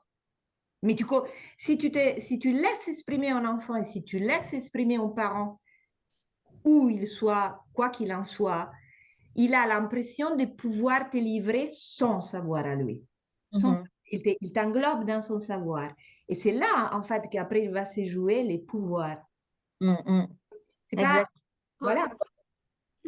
Il y a dans la recherche responsive, aussi bien dans la définition qu'on a essayé de construire de ces termes, et aussi finalement dans les données, dans ce que les personnes rencontrées ont dit, il y a un mot-clé aussi qui est lié à ce que vous venez de dire, c'est la transparence. Et donc, la transparence, mais transparence en termes de processus décisionnel. C'est pas le professionnel qui a besoin d'être transparent. Moi, je fais vraiment la différence entre, parce que c'est très totalitaire, hein, quand on demande à une personne d'être transparente, ça veut dire qu'elle n'est pas existante. Enfin, il n'y a pas une matérialité. Mais donc, c'est pas, et ça, c'est surtout l'absus que les politiques publiques utilisent, hein, transparence des professionnels. Non, c'est la transparence des processus. Et donc, et notamment la transparence de processus décisionnel, ça veut dire que quand on dit Gabriel, oui, c'est compliqué d'expliquer à un enfant pourquoi il est placé. Mais finalement, enfin, quels efforts et quels supports on mobilise pour pouvoir l'expliquer d'une manière adéquate pour ne pas faire violence et pour que ça reste quand même transparent. Enfin, là, c'est vraiment Bourdieu avec la question de la violence symbolique qui arrive avec la question du langage qu'on utilise. Mais voilà, ce terme transparence, Agathe, était quand même bien présent dans Responsif. Qu'est-ce que les jeunes ont dit là-dessus? Sur la transparence, alors il faudrait que je retourne vraiment sur les entretiens. C'était pas forcément utilisé de manière explicite le mot de transparence, mais en tout cas, ce qui revenait énormément, c'était le sentiment qu'on ne peut pas faire totalement confiance parce que, en fait, on sait pas, par exemple, un exemple, c'était les réunions où on va nous consulter. Et en fait, on va peut-être écouter nos idées, mais après, on ne sait pas ce qui se passe avec ces apports et on ne sait pas comment on passe de nos idées à la décision. Et d'ailleurs, Sarah, je vois que tu veux. Mais oui, mais ça c'est fondamental. Attends, je fais toujours l'exemple avec, désolée, je fais toujours l'exemple avec les lasagnes parce que je t'assure que ça se passe exactement pareil. Tu demandes aux jeunes, qu'est-ce que vous voulez manger? Ils vont te dire, écoute, moi, tes coquillettes hyper cuites, je ne le veux pas. Ok, d'accord. Sauf que ces semaines, elles se succèdent, elles ont toujours les coquillettes cuites. Mais pourquoi tu m'as demandé qu'est-ce que je voulais manger en fait? Tu vois, c'est très simple. Hein? Tu ne peux pas demander à des gens de s'exprimer sur quelque chose si tu n'intègres pas cette chose dans les faits qui suivent. Attention, il y a toujours l'enjeu de dire, parce que, allez, il ne faut pas que je parle de politique, parce qu'en fait, il y a toujours l'enjeu de dire, attends, ce n'est pas une personne, c'est-à-dire, tu vois ce que je veux dire, ce n'est pas parce que moi, je ne veux pas les coquillettes que tout le monde ne doit pas manger des coquillettes. C'est quand même, si on est dans la démocratie, il faut que ça respecte quand même un certain nombre de personnes dans un collectif, bien évidemment. Mais si tu dis, si tu veux, tout l'enjeu, c'est les Canadiens, ils parlent d'incapacitation. Toutes les approches dont on vous a parlé, si les parents, ils peuvent exprimer son savoir, il se met dans un dialogue, il sait qu'il sait faire, il voit qu'il est capable de faire des choses, mais il va faire plein de choses après. C'est comme la dopamine. Si j'ai un retour positif sur ce que je sais faire, sur les faits que j'existe en fait, ben, je vais continuer à le faire parce que ça me donne du plaisir en fait. Tu vois ce que je veux dire? Et sur les enfants, par rapport à ce que disait Anna, ben, tu as les modèles de Lundi pour l'expression de la parole. Les modèles de Lundi, ils marchent très bien. Mais un enfant pareil, à la place de les déverser un truc, une décision et tout ça, d'abord, il faut les laisser parler de ce qui est sa vie. Et dans sa vie, bah, essayer de lui expliquer que bah, certaines choses, ils prennent une dimension différente de ce qu'il imagine être sa vie, en fait. Je voulais peut-être juste revenir sur une des questions concernant la transparence, parce que tu disais, Sarah, que voilà, si moi je veux pas des pâtes comme ça, mais quelqu'un d'autre veut, enfin, c'est aussi une question de collectif, de décision collective, de démocratie et d'équilibrage entre différents intérêts, différentes demandes, etc. Et une chose aussi qui est ressortie dans les entretiens, c'est que un désir, une demande de transparence, ou en tout cas de plus de clarté sur comment nos demandes sont utilisées, comment nos idées sont prises en compte ou pas, c'est pas la même chose que de demander que toutes nos demandes soient respectées ou qu'on reçoive tout ce qu'on demande, parce que il y avait de la part des personnes interviewées déjà un malaise avec l'idée d'être client. Donc ils disaient, mais en fait moi je voudrais pas être client. Enfin moi c'est pas, je me rends compte dans quel type de service on est ici. Et surtout c'est sorti aussi dans le secteur handicap et santé mentale où les personnes disaient mais en fait on serait très mal à l'aise qu'on nous dise ok qu'est-ce que vous voulez puis on le fait. Enfin moi elles étaient conscientes aussi, très conscientes, et ça me fait penser à ce que tu disais. Ouais. Mais pour moi, en fait, dans la protection enfance, il se joue aussi, moi je l'ai étiqueté comme ça, je ne sais pas si c'est la bonne, mais en tout cas, on est dans des relations contraintes. En fait, je ne te rencontre pas dans la rue et je te dis, écoute, je tape sur mon fils, tu veux boire un café avec moi? Bah non, en fait, tu viens avec un mandat et tu me dis, il faut qu'on boive un café ensemble. Et d'ailleurs, il faut que vous soyez d'accord avec moi. Tu vois la différence? C'est en relation contrainte. Donc Oui. là, les discours, il est mesuré en fait. Et du coup, je trouve que dans ce que vous exprimez sur la transparence, il y a presque la quête, que c'est un leitmotiv, vous en avez parlé souvent aussi, Eric, de la confiance dans la relation. On peut vraiment chercher de la confiance dans une relation contrainte. On peut se mettre d'accord, on peut statuer des règles, tu vois.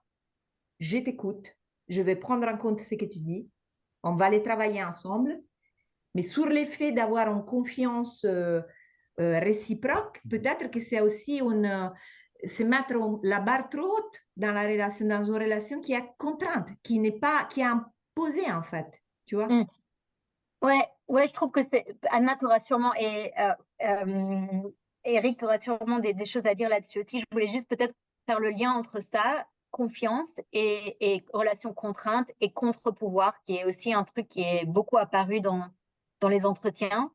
C'est cette idée qu'en fait, ce qui est compliqué dans les services sociaux, c'est le sentiment, ou en tout cas un mécanisme qui fait que, surtout dans les relations contraintes, les personnes accompagnées, que ce soit les parents ou les jeunes, en fait, ils sentent qu'il y a beaucoup de pouvoir du côté des professionnels et des services et des juges, et qu'il y a peu d'espace de contre-pouvoir qui check, en fait, ce pouvoir des professionnels, qui va vérifier, surveiller et être du côté des usagers.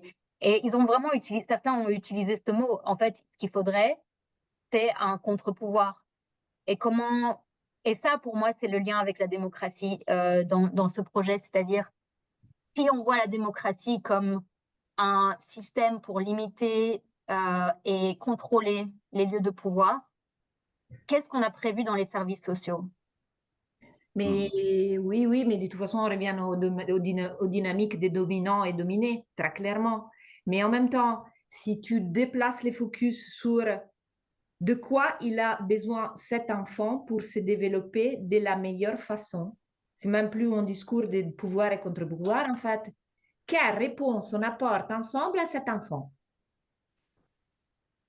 Tu vois, si en fait on amène les enjeux de pouvoir, on les transforme en quelque chose qui est de l'ordre de la construction pour pouvoir répondre à l'enfant et au meilleur développement de l'enfant pour qu'il grandisse dans les meilleures conditions, pour qu'il se développe de la meilleure façon, on enlève les enjeux de pouvoir. Parce qu'en fait, tout le monde participe à répondre à cet enjeu-là, en fait. En tout cas, moi, je l'espère. Parce que si on reste sur des questions de pouvoir et contre-pouvoir, c'est une lutte sans fin, en fait. Ça ne va jamais se terminer, en fait. Il y a un exemple aussi qui est assez significatif, en fait, c'est dans nos institutions, c'est les conseils de vie sociale aussi.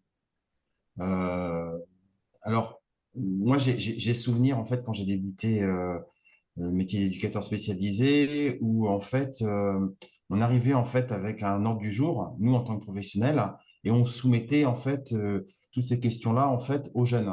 Et à vrai dire, c'était assez improductif. Et à vrai dire, il n'y avait pas vraiment de participation. Il y avait pas vraiment de participation des jeunes. À vrai dire, on était souvent sur les mêmes sujets.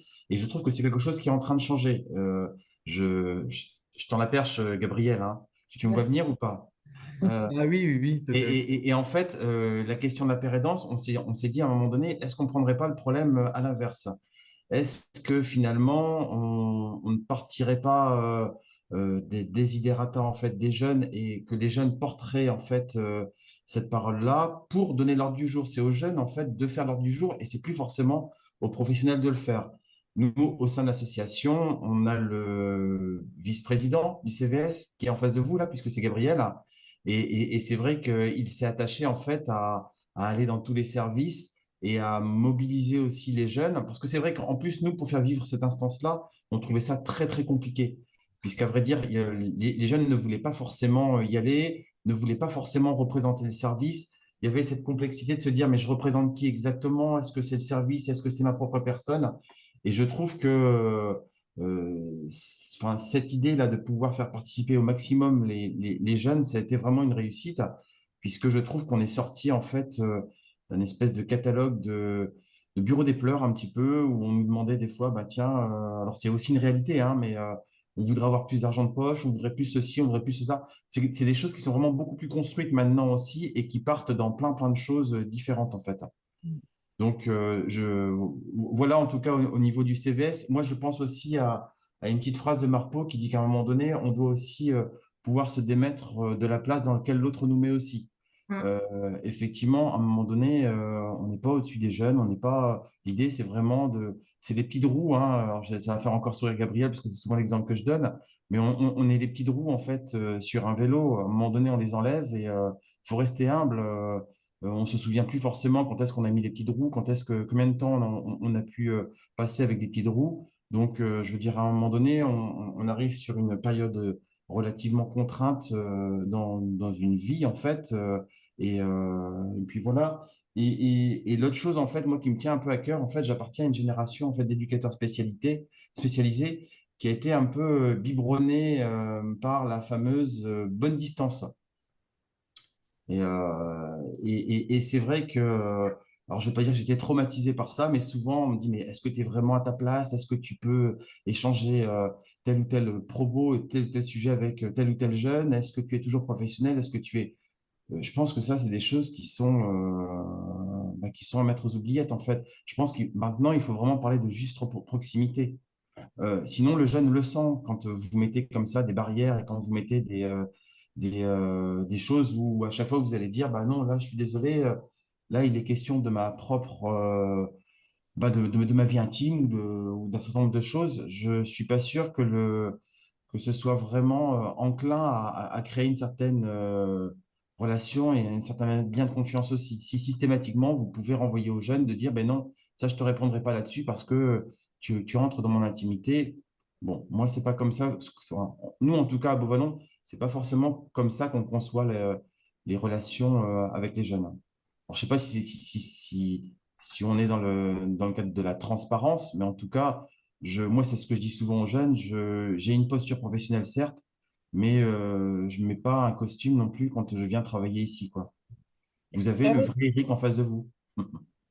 Eric, est-ce que nous, dans notre rapport, on a parlé en analysant ce que les jeunes et d'autres disaient aussi sur la relation avec les professionnels, on a un peu nommé ça horizontalité professionnelle. Hmm. Je sais pas, je voulais savoir, est-ce que ça vous parle? Parce que nous, ce qu'on a remarqué, c'était que les personnes parlaient d'une horizontalité au sens où se sentir à l'aise avec son éducateur, se sentir pas forcément, voilà, enfin, qui est une forme d'égalité presque, mais en même temps, il parlait de l'importance aussi d'une espèce enfin, vraiment d'une relation professionnelle aussi, où la distance est en tout cas claire, et aussi où il y a par exemple un jeune qui parlait une éducatrice qui était très très jeune, dans le service parfois plus jeune que les Hmm. personnes accompagnées, et que c'était compliqué aussi pour les jeunes de savoir, mais en fait, quel est son rôle, comment elle est censée nous accompagner. Donc voilà, je ne sais pas comment vous réagissez à ce mot horizontalité professionnelle. Bah, si, je pense que c'est vraiment une des pièces angulaires en fait de la relation éducative aussi. Si effectivement on part du principe qu'on est les apprenants ou qu'on est je ne suis pas sûr qu'une relation éducative puisse se mettre en place. En tout cas, le jeune assez rapidement va vous mettre de côté aussi en disant voilà, de toute façon avec lui, je sais que je ne peux pas échanger ou que j'échange sur des choses factuelles aussi. Je ne sais pas qu'est-ce que tu peux en dire toi, Gabriel, là-dessus? Là, pour le coup, j'ai plein de choses à dire. Ah, bah oui, oui, oui, Ah, bah oui, Gabriel. ouais. Oui, la relation avec les jeunes et les professionnels. Après, moi, j'ai participé aussi à Responsive, donc tu m'as eu en entretien, Agathe. Et j'ai pu t'en dire plein de choses aussi sur cette horizontalité ou cette juste proximité, comme nous, on préfère l'appeler. Euh, cette relation assez dominant-dominé où il y a le sachant et l'apprenant et le jeune écoute parce que le pro sait comment protéger, sait ce qui est bon ou pas bon. Mais en fait, comme disait Sarah tout à l'heure, si tu n'apprends pas à connaître la personne, savoir qui elle est, ce qu'elle aime, ce qui la fait vivre, comment tu peux te permettre de dire, bah, moi, je sais ce qui est bon pour toi et je vais t'apporter la sécurité. Ça n'a aucun sens. Ça n'a aucun sens. Et je pense que surtout quand on est dans une relation de contrainte, où c'est difficile de lier une vraie relation de confiance, on peut pas se permettre de ne pas essayer de comprendre et de se mettre à la place l'un de l'autre. Et c'est important pour les jeunes qu'on a rencontrés, en tout cas dans notre projet, de pouvoir savoir, connaître l'identité du professionnel en dehors de la structure et de l'institution dans laquelle il s'inscrit, parce que avant tout, c'est un être humain. Et nous, on l'a vu dans nos échanges avec les professionnels quand on les a rencontrés autour de la table et qu'on a fait un brise-glace. L'idée, c'était pas de savoir tu es Michel de telle association, tu es chef de service. Nous, c'était en fait, pourquoi vous avez fait ce métier? C'est quoi qui a fait sens pour vous? Pourquoi vous voulez apporter votre contribution et aider des personnes qui ont eu un démarrage, on va dire, dans la vie active compliqué. L'idée, c'est aussi de se connaître, de se rencontrer et pas juste de se dire, les professionnels, ils sont là pour s'occuper de nous, comme tu parlais de clients tout à l'heure. Moi, je suis très mal à l'aise avec ce terme-là parce que on n'est pas des clients, évidemment, on bénéficie d'un accompagnement, mais on n'est pas des objets. Et on a horreur d'être considéré comme des objets et on a ce besoin de transparence dans les processus et aussi dans les moments formels et informels parce que on construit quelque chose ensemble. Les professionnels nous aident à construire notre avenir, mais il faut que nous aussi on soit acteurs et qu'on ait les informations, qu'on participe à notre propre accompagnement pour pouvoir constater et bénéficier du meilleur démarrage une fois qu'on aura perdu nos petits trous. Et si je peux rajouter, Prosper incarne les contre-pouvoirs. Voilà, pour me raccrocher à ce que tu disais, On l'a Agathe. clairement pris, nous, le pouvoir. Hein. On l'a pris, on n'est pas allé demander si on l'a pris. Hein. Voilà. Après, c'est où que ça se joue aussi le lâcher-prise. Une personne, elle ne sait pas tout. OK? Et là, moi, je peux faire un parallèle parce qu'auparavant, je dirigeais un dispositif de soins palliatifs pédiatriques. OK? En tout cas, ça, pour les coups, là, c'est toute la dextérité et l'expertise professionnelle qui joue son jeu. Parce qu'en fait, par exemple, tu peux avoir des personnes qui fassent un diagnostic létal. Ils veulent savoir précisément comment ça va se passer du diagnostic jusqu'à la fin. D'accord? Ils veulent tout. Ils veulent toutes les informations. Mais tu peux avoir aussi des personnes qui savent, mais ils ne veulent pas savoir. Ils ne veulent pas que tu lui dises toutes ces choses-là. Vous voyez ou pas? Donc, en fait, ce n'est pas une question de pouvoir. Je sais, donc, à partir du moment où je te dis tout, tu as l'information éclairée, donc tu ne peux pas me dire que tu ne savais pas. Ben non, il faut savoir s'adapter au fur et à mesure. Il y a des personnes qui veulent savoir et des personnes qui ne veulent pas savoir, mais ce n'est pas pour autant qu'ils ne seront pas en mesure de prendre une décision. Et là, c'est une question de responsabilité. C'est où que ça s'arrête ma responsabilité de professionnel vis-à-vis de ta vie et c'est où que ça commence ta responsabilité vis-à-vis de ta vie. Je pense que c'est là que ça se joue, quoi. Ouais, et peut-être là, il y a un point important enfin, aussi bien pour la démocratie que pour le travail social, mais c'est que finalement, voilà, enfin, on peut imaginer aussi qu'on donne l'information, donc on donne toute l'information, mais finalement sans se préoccuper de la réception de cette information. Et du coup, quand on ne se préoccupe pas, enfin, enfin, on peut être dans la posture, je vous donne l'information, donc vous avez su, vous savez, donc maintenant j'en suis plus responsable, c'est vous qui êtes responsable. Et donc on arrive à cette logique de la surresponsabilisation des personnes sans vraiment tenir compte de leur vulnérabilité. Parce que peu importe si on est parent d'un enfant mourant ou si on est un jeune à l'aide sociale enfance, on est dans une situation de vulnérable, chacun de nous. C'est pour ça moi j'aime beaucoup le concept de l'acteur faible dépaillé parce que finalement chacun de nous peut être à un moment donné dans une situation d'acteur faible. Et quand on est dans cette situation d'acteur faible, on montre une certaine vulnérabilité et que voilà, on peut dans ce contexte de vulnérabilité, on peut aussi ne pas être en mesure de recevoir l'information telle qu'elle est. Et que finalement, celui qui a plutôt un pouvoir bienveillant parce que voilà, et aussi responsable de finalement nous donner, d'adapter l'information à notre contexte et à notre situation. Et quelque part aussi, ça me fait penser à ce que tu dis, Sarah, qui est plus du côté de développement de la personne. Et la question finalement initiale, mais à quoi sert la participation? C'est que, une des conditions pour que une personne ou pour que nous puissions nous développer, c'est aussi une question de l'ancrage. On a besoin d'appartenir à quelque chose ou à un groupe, à un territoire, à une maison, je sais rien, un lieu et que finalement, le fait d'appartenir à un endroit où on vit, ou en tout cas de l'investir, ça montrait aussi, je pense dans le Work Package 2, dans la phase 2, les enfants qui étaient juste de passage dans un service ne voulaient pas forcément s'investir pour les rendre meilleurs parce qu'ils disaient mais je suis là que de passage donc je m'en vais dans quelques temps. Donc cette question du temps et de l'appartenance à un endroit où on vit est aussi importante pour finalement euh, pour l'investir, mais aussi se construire. Et que peut-être là, il y a une question finalement de l'exercice, on va dire que cet espace-là doit nous aussi apprendre à fonctionner dans une société comme à l'école. Et j'aime beaucoup l'école du Nord parce que justement cet exercice de la démocratie s'est fait à l'école. C'est là où on apprend qu'est-ce que c'est la démocratie en participant à des groupes, en participant au processus décisionnel. Et c'est là où il y a vraiment une importance pour que les services puissent fonctionner d'une manière démocratique, pour apprendre à ceux qui se construisent de finalement exercer et participer à ce processus, quoi. Et c'est là où la participation arrive comme un instrument en tant que tel. Voilà comment je peux lier les deux perspectives là, plus une qui est sociologique et une côté de développement de l'enfant. Mais en tout cas, c'est tout à fait ça. Mais avant de finir, il y a Léo. Elftheria, est-ce que vous voulez prendre la parole, réagir?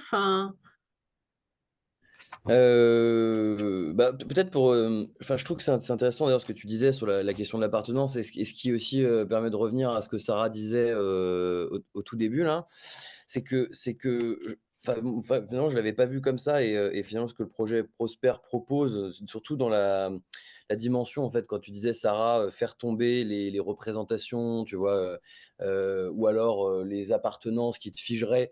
C'est vrai que ce témoignage de jeunes qui était simplement de passage dans un service et qui disait bah voilà, moi de toute façon je ne suis pas en fait parce que je ne m'identifie pas à ce que finalement le fait d'être dans ce service devrait produire, bah dans ce cas-là je ne participe pas et je pense que sur la question de la démocratie, peut-être pour revenir à quelque chose presque un peu, j'allais dire, théorique, mais c'est vrai que dans la conception, par exemple, dans la sociologie, etc., de ce que c'est la démocratie, c'est toujours le rapport entre l'État et les citoyens. Donc, on va dire un truc général, et puis les citoyens qui sont dedans. Et en fait, le truc qui rend possible la démocratie, c'est pas nécessairement une sorte de redistribution des rapports de pouvoir, etc. C'est plutôt l'existence d'un truc intermédiaire où effectivement l'État qui décide, l'État il se transforme en fonction de ce que les citoyens veulent ou ce qu'ils sont aussi, parce qu'en fait c'est plus aussi d'être capable de voir je pense qu'on parle des citoyens, mais en fait on pourrait même parler des personnes qui sont accompagnées. Et en fait ce qui permet la démocratie, c'est toujours une sorte d'espace intermédiaire. En sociologie par exemple sur l'État, on dit les corps intermédiaires, donc les syndicats, les associations, etc. Mais sauf que, en fait, c'est pas simplement juste des gens qui se mettent ensemble pour revendiquer quelque chose. C'est un espace qui permet aussi à l'État de voir qui sont les gens, qui sont les citoyens. Et je pense que du coup, le truc important là de Sarah, quand tu parlais de cette dimension de la compréhension en fait des représentations de chacun, c'est-à-dire que dans le dialogue, je sais que la personne qui est avec moi, quand elle parle d'autonomie ou qu'elle parle de son projet de vie ou d'aspiration, etc., je comprends ce qu'elle me raconte. Enfin, je veux dire, je comprends ce qu'elle me dit, non pas parce que je sais ce que ça veut dire, mais parce que je suis capable de me mettre à sa place, mais c'est l'exercice de l'empathie, mais c'est pas que l'empathie, parce que ça individualise l'empathie, ça psychologise presque. On dit ah il est empathique. Bon, l'empathie c'est aussi comme tu disais, enfin, que vous parlez des formations, je trouve que c'est vraiment intéressant. Je ne connaissais pas ça, mais les formations en fait avec des anciens usagers, enfin, ou des jeunes qui viennent aider à former les pros. Et je trouve que c'est vraiment, enfin, pour le coup, enfin, en tout cas dans notre question de la démocratie, tu vois, cette dimension-là des représentations, donc à la fois peut-être les jeunes à réussir à se représenter qui sont les gens qui travaillent dans les services, mais à l'inverse aussi, vraiment, les professionnels, de se rendre compte, enfin, tu vois ce que et de la singularité à la fois d'expérience, mais en même temps que collectivement, bon, bah, il y a des logiques qui sont propres. Et je pense que c'est un. Enfin, je trouve que finalement, il y avait même finalement dans ce que dans ce que tu disais, quand ce n'est pas une question de participation, mais d'écoute, et qu'il y avait plusieurs dimensions dans l'écoute, en disant bah, il y a les conditions pour m'exprimer, il y a les conditions d'écoute, et la dernière chose, euh, la compréhension des représentations. Et je trouve que là, dans ce qu'on a présenté aussi dans les résultats de Responsive, c'est que peut-être que l'information, c'est les conditions, c'est d'une certaine façon les conditions pour m'exprimer. Peut-être que la transparence, c'est une condition d'écoute, parce qu'en fait, en sachant que je veux dire, la transparence, par exemple, des processus décisionnels, etc., bah, en fait, c'est aussi une condition, c'est une manière de montrer que, en fait, on m'écoute en disant, moi, j'ai dit ça, mais en fait, oui, bon, ça va peut-être pas marcher parce que si, parce que ça. Et peut-être que la dernière brique qui est importante, et peut-être que moi, enfin, je l'ai pas vu finalement dans notre projet, mais cette question des représentations, je pense elle est assez importante, en tout cas pour le projet Responsive, et pour cette question de démocratie. Voilà. Ça Et va, oui. oui, non, mais Attends, juste Sarah répondra peut-être parce qu'il y avait plusieurs questions. je réponds là Ah oui, bah, je ne sais pas si c'est à moi de répondre. En tout cas, moi, et je pense qu'on les partage avec Eric qui arrive parce que c'est, moi, je pense que cette question des représentations l'un de l'autre, qui est aussi intimement liée à cette question de l'empathie, hein, elle est cruciale. Elle est cruciale dans les travails sociaux. Je pense aussi que c'est ce qui peut redonner du sens là à l'époque où cette histoire de sens, elle est galvaudée dans tous les sens, pour les coups. Mais très clairement, et même je vois des dynamiques qui sont presque de l'ordre tu vois, des enfants, quand tu vois les mouvements des repères, des ADEPAP, les oubliés de la République, c'est un peu comme s'ils s'étaient inscrits dans cette case. Tu vois, par leur mouvement, par leur façon de s'exprimer, par leur, voilà, c'est un peu comme, OK, c'est ça la représentation que vous avez de nous, on vous démontre, bah ouais, que c'est vraiment ça qu'on a. Tu vois, c'est un peu comme si ça te colle à la peau, quoi. Et puis, je trouve que, je vois Eric que tu fais comme ça, mais tu vois, ils deviennent cette représentation que tant ils ont essayé de combattre. Et ce n'est pas volontaire, hein? C'est une dynamique dans laquelle on se met, on confirme ce qu'ils nous ont dit qu'on était. Je trouve que du coup, il y a un livre qui est magnifique, qui est Triste Tigre, que je ne sais pas si vous avez lu, mais elle dit un truc absolument génial à un certain moment, par exemple la résilience, d'accord? Maintenant, la résilience, on en entend dans toutes les sauces. Il faut faire acte de résilience, tatati, tatati, tatata. Et elle dit, bah, je me retrouve à faire acte de résilience parce que j'ai ma belle petite maison, j'ai les chiens, j'ai un mari et j'ai des enfants. Donc voilà, j'ai collé à la case que vous me demandez, à laquelle je devais coller. Sauf que, en fait, d'une part, je dois faire preuve que tout ce que j'ai subi, bah, ça passe. Bon, ce n'est pas tout à fait vrai. Et je dois vous faire preuve en plus matériellement que j'ai dépassé ce truc-là, comme si c'était une injonction, la résilience. Tu vois, c'est pas. Et je trouve du coup que quand on retrouve des jeunes qui ont vécu certaines choses, mais comme quand tu retrouves des parents qui ont vécu les deuils d'un enfant, ben en fait, comment on dit en français? On se usme, tu vois. On n'a pas besoin de raconter ce qui est arrivé parce qu'on sait très bien ce qui s'est On passé. se sait. On se sait, tu vois. On se sait. Et donc, du coup, il n'y a pas de représentation sociale au sein de ce groupe-là qui a vécu les mêmes choses. Et l'empathie, elle est sous-jacente, en fait, tu vois. Et que probablement, pour une personne qui n'a pas vécu ces choses-là, bah, il y a un effort à faire pour aller vers l'autre. Parce que tu ne peux pas comprendre. Mais l'empathie, ce n'est pas prendre la place de l'autre. Ce n'est pas prendre sa place. Tu ne pourras jamais vivre ce que l'autre vit. Mais est-ce que quand je me suis fait mal, j'ai ressenti cette chose-là? Peut-être. Donc peut-être que c'est ça qu'il ressent à ces moments-là. Tu vois?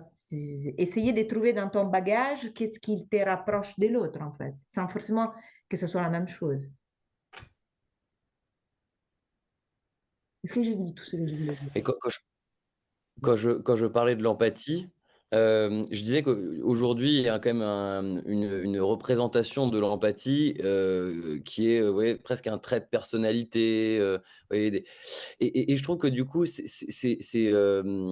manque, je pense, le vrai sens de l'empathie, qui est que effectivement, on n'est pas forcément, j'ai pas forcément vécu des expériences que d'autres gens ont vécues. Mais c'est pour ça que je disais que je trouvais que c'était intéressant, la question de la formation, par exemple, avec les jeunes, la formation des pros avec des jeunes, etc. Ou même des sensibilisations. En fait, entre guillemets, c'est comprendre comment vivent les gens, quelles sont les logiques aussi de ce qui s'est passé, etc. Enfin, pour permettre de se mettre à leur place et qui est pas du tout, qui est pas forcément un trait de caractère, mais qui est, voilà, je veux dire, Non, mais Léo, on peut apprendre à être. Mais Léo, mais c'est comme du fil barbelé. En fait, tu sais combien de professionnels il y a qui ont probablement vécu de situations similaires? Il y a souvent en protection en France des professionnels qui ont vécu ça et qui font ce travail-là un peu comme une étape comment ça s'appelle,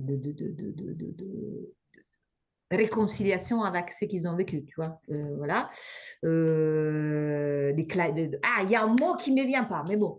Et tu sais combien ils ne disent pas parce qu'ils ont peur que s'ils vont dire ce qui lui est arrivé dans la vie, bah, du coup, ils vont être mis dans la case de ah, bah oui, mais je comprends pourquoi il réagit comme ça. Ah, ouais, c'est pour ça, parce qu'il a vécu ça. Et du coup, ils disent rien. Il y en a énormément. Ce que vous dites aussi plus large, après le fait, je te donne la parole, est plus large parce que, enfin, franchement, si aujourd'hui on se pose la question, alors oui, moi je parle de politique, sur finalement quel serait le modèle de la société française après le 7 juillet et quelle était finalement sa base, c'est qu'on est quand même sur une question de la diversité, de l'altérité, qui est là. Enfin, et la différence entre la différenciation et la diversité, c'est-à-dire la différenciation, c'est que quelqu'un qui nous différencie, enfin, celui souvent qui a un discours, qui a un pouvoir. Et la différenciation, c'était passer finalement de la logique de conflit, de position à une logique de la pluralité. Et que finalement, sans l'empathie, il n'y a pas de l'altérité. C'est-à-dire que si on veut avoir une société qui n'est pas violente, qui est finalement... Enfin, le manque d'altérité et de l'empathie au niveau sociétal a produit quand même un désastre dans l'histoire de l'humanité. Donc voilà, pour moi, c'est plus large que ça. Mais ce sont un peu les mêmes... face à l'institution, hein, peu importe laquelle elle est, et les citoyens, il y a un peu le même rapport de l'altérité, de l'empathie. Pour moi, l'empathie, elle est au service de l'altérité. Et si l'altérité doit prendre place dans la société, c'est pour que finalement on grandit dans la différence et pluralité et pas dans la différenciation et de l'individualisme. Donc, quoi. Enfin, on est quand même sur quelque chose qui est commun. Elftheria, alors, toi, Juste Juste, excusez-moi, parce que Ouais, on doit finir, ouais. ouais, parce que j'ai compris pourquoi il était stressé, parce qu'en fait, il doit rentrer au travail à Saint-Brieuc. Je voyais Ah, que ok. c'était une bête. Pardon, Gabriel. C'est pour ça que il était stressé. Pardon, Gabriel. Voilà. Non, non, mais c'est pas. Et moi aussi, après, dans 5 minutes, j'ai une autre. Ouais. Oui, moi aussi, je dois vous quitter malheureusement. Désolée. Au revoir, Gabriel. Merci beaucoup, Bah hein. oui, bah merci à Au vous. revoir, Gabriel. Et, peut-être à une prochaine fois. Ravi d'avoir fait votre. Ah ouais, hein. Ça marche. Merci. Merci. Merci à tous. Je à les toutes. salue juste. Hein? Je vous dis aussi au revoir. Merci. Ciao, Agathe. Agathe. Salut, Agathe. Oui, Elftheria. Moi, je veux dire quelques mots, en fait. J'ai découvert partout qui en parlait, en fait. Et je reviens sur les questions de démocratie et de droits fondamentaux. Et ce qui m'a fait écho, c'était en fait cette distinction entre la question de participation et la question d'expression et d'écoute. Et c'est en fait une vraie écoute de personnes qui se trouvent dans cette situation de précarité, de vulnérabilité. Et c'est des éléments de la démocratie, finalement. Et ça, et, la liberté d'expression et la vraie écoute de jeunes ou des enfants qui sont accompagnés. Et aussi la capacité des services, en fait, de professionnels et des services à s'adapter aux besoins de, de jeunes et en fait, comment dire, de réduire ces barrières de représentation sociale et des stéréotypes. C'est ça, je pense. Et donc, ça signifie de respecter en fait le parcours individuel de chaque personne qui est accompagnée. Et ce qui m'a fait aussi écho, c'est en fait de faire la distinction et de pouvoir identifier à quel type d'information et à qui, en fait, on est en train de fournir, en fait.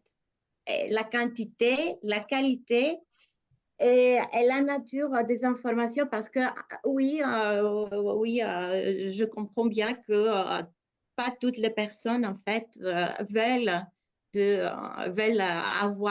obtenir la totalité des informations. Hein. Ouais, ouais. Et je pense que ta thèse, même si elle porte sur le numérique, sur l'espace, voilà, mais la question de droit à l'oubli est aussi une question de droit qui est Oui. posée aussi aux personnes ayant le parcours de social l'enfance, adultes, jeunes, enfin, peu importe. Mais, Oui, en fait, c'est directement lié, hein. Les droits à l'oubli et les données sensibles, parce que il s'agit de données sensibles, ça. Ce sont des données personnelles à caractère sensible. Donc, comment on peut oublier ça? Mais Comment... c'est exactement la chose dans les filières sanitaires. Hein. Quand vous avez eu un cancer et que vous recherchez une embauche derrière, ben, les gens, ils ne veulent pas faire savoir qu'ils ont eu un cancer. Ils ont des droits. Ils ont des Oui. droits. Après, il faut se poser la question de quelle image ça renvoie l'effet d'avoir eu un cancer ou quand on a une pathologie, je sais pas, une épilepsie ou d'autres choses, ça renvoie quand même, comme tu as dit, c'est des clichés, quoi. Est-ce que si j'emploie une personne, il va... Ben, voilà. Oui. En tout cas, je crois qu'on a besoin de terminer. Non, c'était très intéressant. En tout cas, un grand merci à toi, Sarah, Eric et à Gabriel qui est parti de votre temps d'avoir cette conversation. Enfin, on aura, je pense, l'occasion de poursuivre sur, enfin, soit parce que vous organisez quelque chose, soit nous, mais en tout cas, enfin, on va pouvoir se rencontrer pour poursuivre la conversation.